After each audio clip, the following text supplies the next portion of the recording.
You're in a meeting, someone is working through a problem out loud, and you saw the answer about 10 minutes ago. You're not even being smug about it. You're just waiting.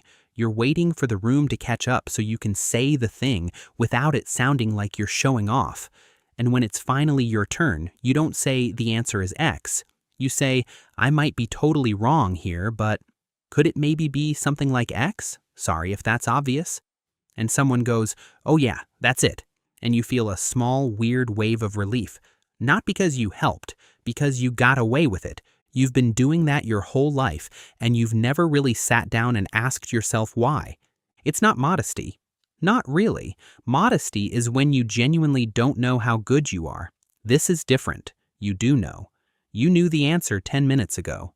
What you're doing is something more specific and more exhausting, and most people who do it have never had a name for it. You've probably even called yourself a coward for it, or fake, or socially anxious. None of those are quite right. The thing you're doing is older than any of those words, and it's not a character flaw, it's a strategy, one you didn't choose, one you learned very early, because something about being you in the room you grew up in made the people around you uncomfortable, so you got smaller. There's a psychologist named Imi Lo who writes about something called the humiliation wound in gifted adults. Not gifted in the trophy sense, just people whose minds moved faster, saw more, asked the next question before anyone else got to the first one. She talks about how gifted children learn that their natural responses get socially punished, the impatience with things being explained too slowly, the urge to correct something inaccurate, the sickening feeling in your stomach when someone starts explaining something you already know. So you learn to edit. You learn to add the qualifiers. I might be wrong, but this is probably nothing but, not because you might be wrong, because the people around you needed you to sound like you might be.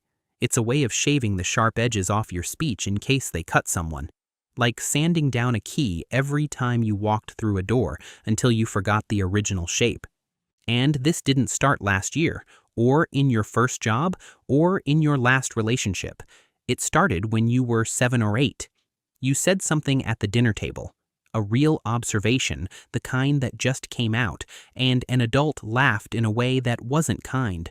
Or you raised your hand in class and got told to let someone else have a turn. Or you corrected a parent about something small, and the temperature in the room dropped. You didn't have words for it yet, but your body learned the lesson cleanly. The full version of you makes the people you love uncomfortable. The simpler version gets fed and held, so you became fluent in the simpler version. You learned to dim. In a lot of families, especially ones where the parents were once gifted kids themselves and got the same treatment, there's an unspoken rule that you can be clever, but you can't make anyone in the room feel small by being clever. So you stopped raising your hand. Or you raised it and apologized for it. And that became the thing you quietly carried into every room after that. The cost is real, and you already know what it is. You've watched ideas you had get said by someone else and credited to them, and you didn't fight for it because the fight would have been louder than the dimming. You've let whole friendships drift because the real you never showed up to them, and the edited version got tired of being the only one there. There's a specific kind of loneliness that comes from being loved for a simplified version of yourself, knowing in a quiet way that the love is for something you're performing, not something you are. That's not paranoia. That's accurate. Here's the thing nobody tells you. The dimming wasn't weakness. It was the most intelligent thing a small kid in that room could possibly do. Read the situation, adjust, survive, keep the connection. It worked.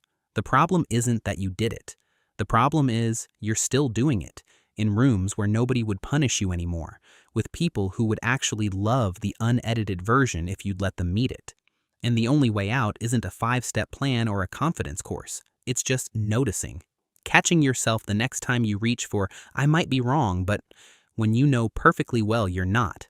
And asking just once, who am I still protecting? You don't have to answer it today. You just have to hear the question. If something in this hit a place you've been carrying for a long time, send it to someone you've been quietly editing yourself around. They probably need to hear it too.